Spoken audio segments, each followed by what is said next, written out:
Mesdames, Messieurs, bienvenue en direct du bureau du maire. Les 30 prochaines minutes sont destinées à vous informer et à vous éclairer sur certains dossiers et grandes orientations de la ville de Laval. Monsieur le maire, merci à nouveau de nous recevoir chez vous, dans votre bureau. Bienvenue.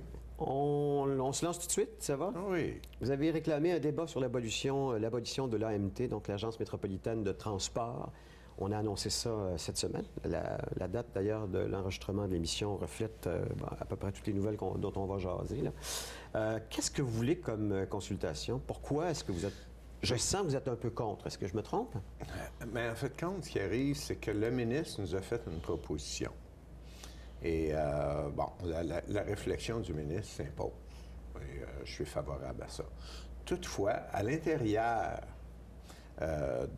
de notre groupe, la CMM, la Commission métropolitaine de Montréal, il n'y a pas eu de consensus. Il y a eu des discussions en bâton rompu. On était supposés de se réunir, tout le groupe ensemble, et pour se donner une stratégie, se donner des objectifs.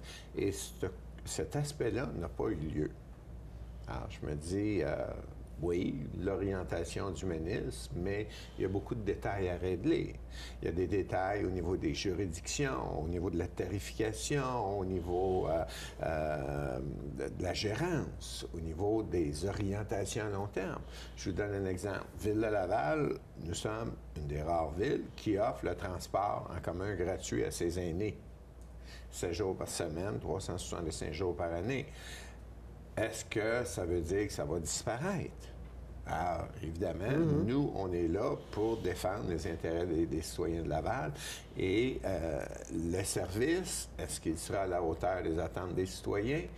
Et ces services de transport en commun-là sont payés par les citoyens, en partie par les taxes et en partie par les frais aux usagers. Alors, il faut avoir un certain contrôle là-dessus, pour être sûr de garder l'équilibre entre l'offre de service et le coût. J'ai entendu que, en tout cas, certaines villes craignent justement cette abolition en disant que ça avantagerait beaucoup Montréal et ça désavantagerait les villes environnantes. Est-ce que vous êtes de cet avis-là?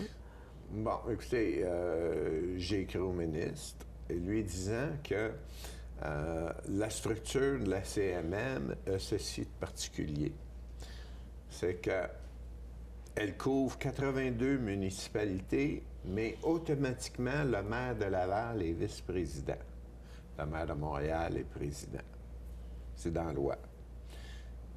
Alors, lorsque tu gères un budget de 82 municipalités, mais qu'il n'y a qu'une seule municipalité qui peut voter pour toi à l'élection, la tentation, elle est grande. Bien sûr. Tout à fait humaine, mais grande, de favoriser les gens qui peuvent être déterminants sur ton élection ou pas. Alors, c'est un petit peu le vice de forme de la CMM. Alors, c'est une des choses qu'on adresse et je crois qu'il est dans l'esprit de plusieurs maires. Avez-vous appelé le président de la CMM, M. Coderre? Ah, j'ai déjà discuté de ça avec M. Coderre. J'ai déjà, moi, dit à M. Coderre, c'est un des problèmes qu'il faut régler. Alors, il y a bien des façons de régler ça. Alors, dans des suggestions, dans une lettre que j'ai adressée au ministre, il y a certaines suggestions pour remédier à ça. Mais au bout de la ligne, dans l'esprit populaire, ce sera toujours le ministre du Transport et son gouvernement qui seront responsables. Bien sûr, et redevables. Et redevables sur la qualité du transport en commun dans la région métropolitaine. Alors, je crois qu'il doit garder un certain ascendant, une certaine juridiction. Parlons d'un autre ministre, le ministre des Affaires municipales, M. Pierre Moreau. Vous et lui avez enterré l'âge de guerre, c'est ce qu'on peut comprendre. Il y avait un litige lorsqu'il y a eu votre nouveau budget de la ville. Vous aviez transféré une partie de ce que le Québec vous avait demandé d'absorber sur le compte de taxes des contribuables. Et lui estimait que c'était quoi, 34 $ à peu près. Il avait fait la menace de rembourser personnellement 34 $ à chaque personne, chaque citoyen de la ville de Laval. Comment vous avez réglé ça ensemble? Oui, écoutez, premièrement, j'ai expliqué la situation financière de la Ville de Laval au ministre. Vous savez, Ville de Laval, quand on est arrivé ici, là, ça faisait 2-3 ans qu'il n'y avait pas de leadership politique. Donc, il n'y a pas d'orientation pour prendre des décisions dans plusieurs dossiers. En Ville de Laval, c'est un peu comme au niveau des infrastructures, une chaloupe qui prend l'eau avec 10 points différents.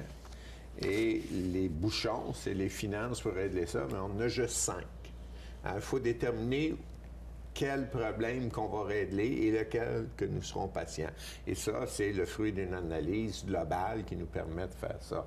Alors, oui, il y a des liquidités non affectées, mais qu'on doit affecter. À titre d'exemple, on a annoncé dès le départ que ça prenait 20 millions pour des stationnements à la Place Belle. On le sait, c'est dans la structure financière, c'est inclus dans le coût. Mais il n'y avait pas d'argent désigné pour ça, c'était dans le surplus ou dans la liquidité. Donc, il y a 20 millions que cette semaine, on a assigné là. Nous avions demandé au gouvernement 15 millions pour obtenir une subvention à 50 du programme d'affaires de la Place Belle, qui nous a été refusé. Donc, il y a un autre 15 millions dans les liquidités qui est affecté là, et ainsi de suite. Et là, on se résume qu'on n'a pas de liquidité. Alors, dans ce sens-là, le ministre, je pense qu'il l'a compris, OK? Et on s'est mis d'accord, écoutez, on n'a rien à cacher, on met nos équipes ensemble pour travailler. Et l'important, c'est que tous les deux, on a un objectif commun, de bien servir les citoyens. Alors, attardons-nous à travailler dans ce sens-là. Et je pense que ça a bien été. On est sorti de là. Ça a été très constructif, très cordial. Et il m'a même dit, écoute Marc, si tu as besoin de quelque chose, tu as mon numéro de téléphone, tu as mon cellulaire, appelle-moi, laisse pas traîner les choses. Et évidemment, j'ai renvoyé à politesse. Fait que vous tutoie, là, c'est rendu comme ça. Là, on était tous les deux en privé. Et oui, on se tutoie. Mais évidemment, en public, c'est monsieur le ministre. Bon, là, je vous amène sur un autre sujet. Vous l'avez entendu, celle-là. Les Lavallois sont les deuxièmes plus taxés au nord de Montréal. Comment défendez-vous ça, vous? Alors, premièrement, c'est faux.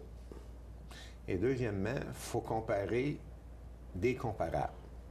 Je vous explique. Moi, dans le bout de la chute, j'ai une résidence secondaire où j'ai pas de service d'aqueduc, j'ai pas de service d'épuration d'eau. Je paye à tous les ans une certaine somme d'argent pour faire entretenir certaines installations. J'ai pas de service de pompiers, c'est des pompiers volontaires. Je paye des surprimes d'assurance parce que je suis pas à proximité d'une bonne fontaine et d'une caserne. Et je paye pour les services de la Sûreté du Québec. Alors, les plus petites municipalités, ils sont souvent confrontés à cette réalité-là, alors que les grandes municipalités ont été obligées d'avoir un schéma de risque. La loi nous oblige à avoir des pompiers engagés, répartis, qui peuvent répondre en dedans de 5 à 10 minutes aux appels. Ils nous obligent à avoir des corps de police structurés qui vont répondre à telle catégorie d'appels, telle catégorie d'enquête, et etc.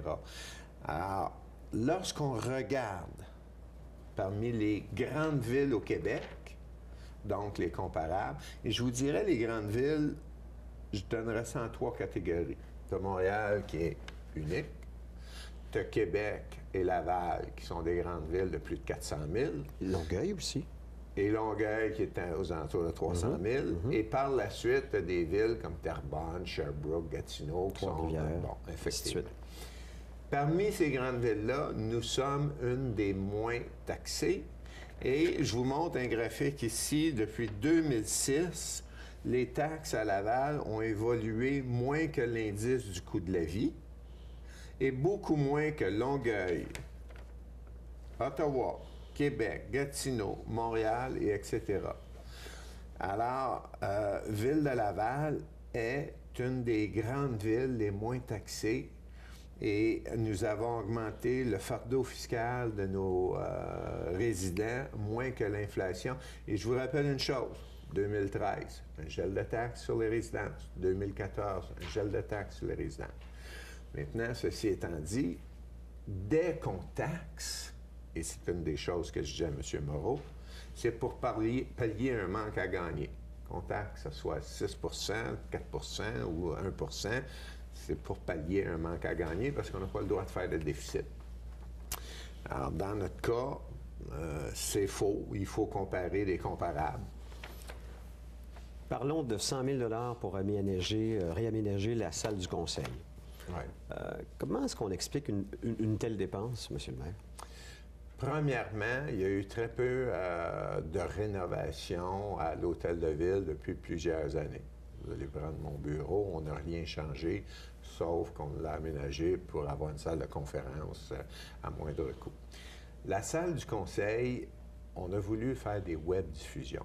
Donc, d'être plus transparent, de permettre aux citoyens, dans le confort de leur maison, d'écouter l'Assemblée du conseil et de pouvoir le faire même en différé. Pour ça, il fallait changer le système de micro, changer le système d'éclairage et réaménager la salle du conseil. Alors, essentiellement, c'est ça. On a décidé de profiter de l'occasion pour repeindre la salle du conseil qui en avait grandement besoin et nous allons y apposer des œuvres d'art qui sont déjà la possession de Ville de Laval. Donc, des artistes lavallois, c'est ça? D'artistes lavallois. Alors, on va enlever les photos des élus municipaux qui étaient là. À l'époque. À l'époque. Et on va profiter de l'occasion pour rendre ça plus accueillant, puis le rafraîchir. Alors, c'est le coût de tout ça, essentiellement dû à la web diffusion et qui va nous servir pendant nombre d'années. D'ailleurs, nous sommes le 1er mai. La web diffusion, la première de l'histoire de Laval, c'est le 5. Effectivement. Parlons du budget fédéral 2015. Vous auriez voulu plus d'investissements. Il y a les logements sociaux qui sont couverts, entre autres. Où est-ce que vous sentez qu'il manque de l'argent dans ce budget-là par rapport à Laval? Le gros manque, c'est les logements sociaux. C'est quoi? C'est 1,7 million, je pense? Bien, le gouvernement s'éloigne de ses responsabilités qu'ils avaient à l'origine. Et là, évidemment, il met à la disposition certaines sommes, mais qui n'ont pas suivi le rythme de l'inflation, de l'évolution démographique et des besoins. Alors, on sait tantôt qu'ils ne sont pas au rendez-vous pour assumer certaines responsabilités au niveau des logements sociaux. Et pour moi, ce n'est pas une économie. C'est pas une économie. Lorsque tu as un problème social, si tu l'ignores, si tu le gères pas, il va te coûter plus cher. Ah, ça, c'est vrai. C'est vrai. Bon, et il y a tout l'aspect humain, le drame humain derrière tout ça. Alors, il y a ça. L'autre aspect, au niveau des infrastructures, notamment au niveau de la culture, depuis plusieurs années, le gouvernement fédéral se retire de ça. On sait tous qu'une partie de l'économie de Montréal et de Québec est culturelle. On sait que l'industrie du tourisme est attirée par des événements culturels. Alors, oui, il est important d'investir là-dedans pour les gouvernements et il y a des retombées. Alors, on aurait aimé que ce chapitre-là, les gouvernements supérieurs nous accompagnent, mais je vous dirais, là où le bas blesse, c'est les logements à prix abordable. D'ailleurs, j'ai dit 1,7 million, c'est 1 milliard. 1 milliard, ouais. 1,7 million. 700 millions. Parlons de l'adoption du projet de loi 28. C'est une nouvelle façon, est-ce que c'est une nouvelle façon justement de donner plus de pouvoir aux municipalités, selon vous? Oui, il y aura surtout plus de responsabilités, mais aussi beaucoup d'argent de coupé. Alors, évidemment... Donc, il y aura un fardeau, mais en même temps, pas l'argent pour répondre à ça? Il y aura un fardeau, il y aura des responsabilités. Et on ne sait toujours pas encore où l'ensemble de des données, où est-ce que ça va tomber. Il y a encore tellement de questions sans réponse. Peut-être pour l'expliquer, peut-être le vulgariser, je pense que vous êtes la personne pour le projet de loi 28 fait quoi au juste? Qu'est-ce qui change? En fait, compte, il y avait des organismes, certaines régis par des lois, comme le CLD, qui est un organisme qui était là pour promouvoir les entreprises, les accompagner, monter des plans d'affaires et leur donner où sont les ressources, les possibilités de subvention d'un gouvernement ou de l'autre. Alors ça, c'est aboli. Il y a les CRE aussi qui ont été abolis. Il y a les CRE. Aussi. Les CRE étaient aussi un organisme... Conférence régionale des élus. Effectivement.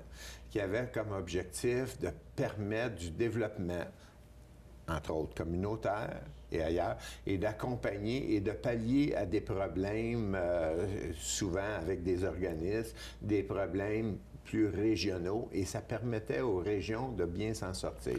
Dans les grandes villes, bon, on avait des alternatives, mais l'Écré assumait quand même toute cette responsabilité-là.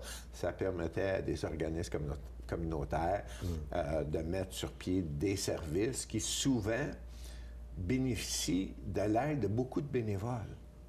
Donc, on n'aurait pas les moyens à payer tout le monde là-dedans. Et l'économie, je vous donne un exemple, sur le plan annuel, l'économie communautaire à Laval, c'est un chiffre d'affaires de 27 millions. Alors, c'est quand même important, et c'est des budgets pour partir des projets à la CRE. Alors, c'est des budgets initiaux, on accompagne des gens dans des beaux projets, et là, ça tombe. Alors, on a décidé, nous, parce que les gens qui présentent des projets, tant au niveau du CLD que de la CRE, c'est des gens du monde des affaires, des entrepreneurs, des citoyens qui investissent beaucoup temps, énergie, argent, et on ne voulait pas qu'il y ait un vide de service. Alors, donc, vous allez pallier d'une certaine façon. On va pallier. Okay. Et évidemment, ces deux organismes-là avaient des employés. Alors, on a décidé de récupérer à l'interne les employés en prenant le pari qu'économiquement et socialement, Laval sortirait gagnant de ça. Alors, c'est l'opération qui est en train de se faire, qui n'est pas simple, parce que toutes les subventions, il y a toujours des contrats, des ententes. Alors, il y a tout l'aspect légal de ça. Alors, on a pour un an là, à décortiquer ajuster tout ça. Donc, le fédéral se désengage, le provincial se désengage, et tout ça se retrouve dans la cour des municipalités. Entre autres, le ministre de l'Éducation, François Blais, a évoqué la possibilité d'abolir les commissions scolaires et que ce soit les villes qui s'en occupent. Vous voyez ça comment, vous? Bien, écoutez, moi, personnellement, je crois que le système actuel des commissions scolaires nous sert mieux que l'alternative que les villes prennent ça en charge. Il s'agit, c'est toujours la même situation, il s'agit de couper dans le gaspillage, dans le gras et d'être efficace. Mais tous les services rendus par la commission scolaire ne disparaîtront pas. Non, bien sûr, il faudra la toujours planification du transport scolaire va devoir, l'entretien des immeubles, une planification où construire les écoles, les services spécialisés où un spécialiste va se promener puis va desservir 2-3 écoles pour aider les enfants qui ont des particularités, va demeurer. Alors, de gérer tout ça, je ne suis pas sûr que ce sera plus économique à l'intérieur d'une municipalité que d'une commission scolaire. Alors, moi, personnellement, je restructurerais certaines choses dans les commissions scolaires, mais les commissions scolaires demeuraient. Il ne faut pas jeter le bébé avec l'eau du bain. C'est un peu ça. Hein? Rapidement, comme ça, on va parler de transport. C'est quand même un enjeu important. Il y a l'AMT qui prépare un projet moins coûteux par rapport à une voie réservée, la voie réservée de la 15. D'ailleurs, il y a plusieurs maires des banlieues nord qui se sont impliqués. Je ne vous ai pas entendu là-dessus. Est-ce que vous êtes pour ou contre ce projet-là, vous, de voie réservée? Écoutez, moi, je n'ai pas été mis à partie encore dans ce projet-là, mais reste une chose, c'est qu'il va falloir évaluer l'incidence sur la circulation aussi automobile. Vous savez que sur la 15, au coin de la 440, il y a 245 000 véhicules par jour qui passent là, selon les chiffres... Par jour? Oui, selon les chiffres du ministère du Transport. Vous savez, l'autoroute a 4 voies d'un côté, la 15, 4 voies de l'autre côté, plus la 440. Alors, ça fait environ 10 voies de circulation, et c'est une circulation énorme. Il y a déjà des problèmes de congestion aux heures de pointe. Si on réserve une voie, est-ce que ça va augmenter les problèmes de congestion? Donc, la pollution, la qualité de vie, le coût pour aller travailler, revenir pour les citoyens. Il faut évaluer tout ça. Je n'ai pas les données. Alors, ça serait une voie réservée pour le transport en commun. Donc, en principe, ça devrait alléger la circulation, non?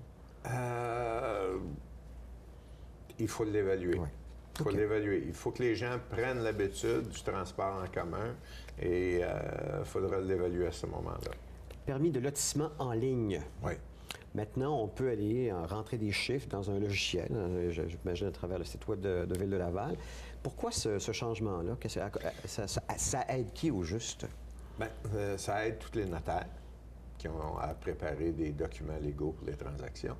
Et ça aide Ville de Laval en allégeant notre tâche.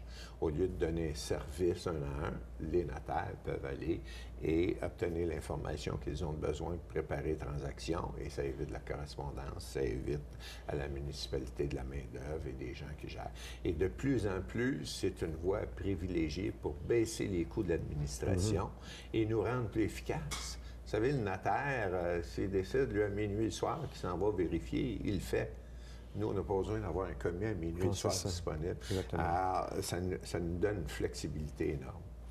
Maintenant, parlons d'1 milliard de dollars d'investissement pour avoir un centre-ville à Laval. Vous êtes en train de vous en faire un, là, en ce moment-là. Écoutez, il y a la Place Belle. La Place Belle, il y a énormément de projets qui sont sur la table à dessin de plusieurs entrepreneurs. Vous savez que Montagny a annoncé un projet de 420 millions près de la Place Belle. Alors, la Place Belle, ceci de particulier, elle va être un stimulant pour l'économie, le développement, tout près de la Place Belle.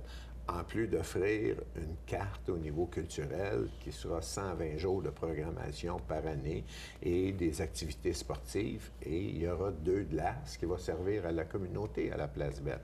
Alors, tout ça, ça stimule l'économie. Nous, on se donne un programme et on prend le pari que nous allons stimuler l'économie pour renflouer les coffres de la ville et essayer de maintenir les taxes de nos citoyens le plus bas et offrir une meilleure qualité de vie à l'ensemble des citoyens. Quelle incidence ça va avoir, tous ces nouveaux développements dans les coins, selon vous, outre économique? Bien, écoutez, les gens, on regarde là, les tours à condos, là, vous savez que ça pousse à Laval. Ça, c'est des entrepreneurs privés qui ont décidé de faire des études de marché. Alors, ça va stimuler l'économie et avec les décisions qu'on a prises au niveau de la vision stratégique, ça va permettre à des gens de venir rester à Laval, d'être proche de boisés, d'environnement, d'avoir une offre culturelle, de pouvoir avoir accès à des écoles, cégep, l'université, et évidemment, on a un hôpital majeur. Donc, de vivre à Laval un milieu et de vie d'avoir tout autour. Absolument. Effectivement. Ça s'inscrit, j'imagine, dans la vision stratégique de Laval 2035 que vous venez de déposer. Vous avez eu des grandes consultations. Peut-être juste l'expliquer aux citoyens qui regardent l'émission. Qu'est-ce que c'est que ce plan-là, au juste? Bon, le plan est simple. Lorsqu'on s'est présenté, nous avions une vision. Mais on voulait être sûr d'avoir la vision qui était privilégiée par l'ensemble de la population. Alors, on a fait une consultation à plus de 3300 personnes auxquels nos grands partenaires ont participé. Les grands partenaires, c'est Cégep, l'université, les hôpitaux, la Chambre de commerce, l'UPA, les gens de tous les horizons, tous ceux qui s'impliquent dans la communauté lavalloise. Et on a sorti une vision. Une vision qui va orienter l'ensemble de nos décisions pour les 20 prochaines années. Alors, la vision, c'est de fournir un milieu de vie aux Lavallois qui sera respectueux de l'environnement, qui va nous permettre de protéger nos boisés, de récupérer nos rives, nos berges, de redonner la santé à nos rivières. Et un milieu sain où évoluer et un milieu où il y aura un service de proximité, où le transport en commun sera alléchant, facile, disponible. Et dans cette optique-là, on va, dans un deuxième temps, basé sur cette vision-là, développer les moyens pour atteindre la vision. Et ça envoie un autre signal fort à tous les entrepreneurs, constructeurs qui veulent faire des beaux projets à Laval. Il faut faire qu'il y ait un équilibre entre la végétation et le béton. Et ça, c'est fini l'époque où il y a des grandes tours et rien pour la qualité de vie, pour l'environnement. Et les îlots de chaleur. Les îlots de chaleur, les problèmes de smog, de qualité de l'air, il faut combattre ça. Alors, c'est la stratégie et ce vers quoi on s'en va. Ça va guider nos décisions pour les 20 prochaines années. Je sais que vous êtes particulièrement fiers de cette annonce que vous venez de faire. C'est une subvention mieux axée pour les 65 ans et plus. On appelle ça la taxe d'eau, le remboursement de la taxe d'eau à l'époque, pour les gens de 65 ans et plus. Maintenant, vous l'avez changé. Rapidement, juste expliquer aux citoyens de Laval qui ont 65 ans et plus, en quoi consistent ces changements. On avait un problème avec le remboursement du service de l'eau. Selon les avis qu'on avait, il n'y a pas de base juridique. Alors, ce que ça faisait, c'est que ça ne nous permettait pas d'assurer ce service-là à long terme à nos citoyens. Et on pense que c'est un service essentiel. Donc, on a transformé le programme dans un programme de subvention de maintien à domicile pour nos aînés, qui va donner les mêmes montants, qui va atteindre les mêmes objectifs que l'autre, mais qui légalement sera sur une bonne base, qui fait qu'il n'est pas en danger dans 1 an, 2 ans, 3 ans de tomber. Donc, c'est la pérennité de ce programme-là. C'est la pérennité. Et nous avons aussi, au niveau des procédures, allégé les procédures. Et là, il y a toute une campagne de publicité pour que l'ensemble de nos citoyens de 65 ans et plus soient avisés dans les médias, les journaux, les sites web, les Facebook. Et 30 000 lettres seront envoyées à tous les aînés de Laval dont on a les informations avec le formulaire. Et sur le formulaire, il y a un barcode, un code barre, c'est-à-dire, et qui va nous permettre de transiger, de procéder au paiement plus rapidement à moindre coût. Et ça peut représenter 100 $ ou 200 $ selon son niveau de revenus. Si vous avez le droit au supplément de revenus du gouvernement, vous avez le droit à 200 $ et c'est par adresse pour les gens de 65 ans et plus. La piscine Saint-Vincent en 20 secondes. Alors, la piscine Saint-Vincent, qui a été négligée, a dû être détruite et reconstruite. Et on est en train de la reconstruire. Ça va nous coûter un petit peu plus que 5 millions de la reconstruire. Alors, lorsqu'on parle d'entretenir nos infrastructures, c'est un exemple que ça coûte plus cher si on les néglige que si on les entretient. Le mot de la fin à vos citoyens? Bien, écoutez, je rappelle les festivités du 50e anniversaire. Allez voir la programmation, renseignez-vous dans tous les endroits publics de Laval. Vous avez la programmation, c'est gratuit, c'est pour vous. Et c'est l'occasion d'être fier d'être Lavallois et de voir toutes les choses merveilleuses que la ville nous offre. C'est bien d'avoir 50 ans. Je parle pour moi et pour vous. Merci, Monsieur le maire. On se retrouve le mois prochain. Merci. Merci beaucoup.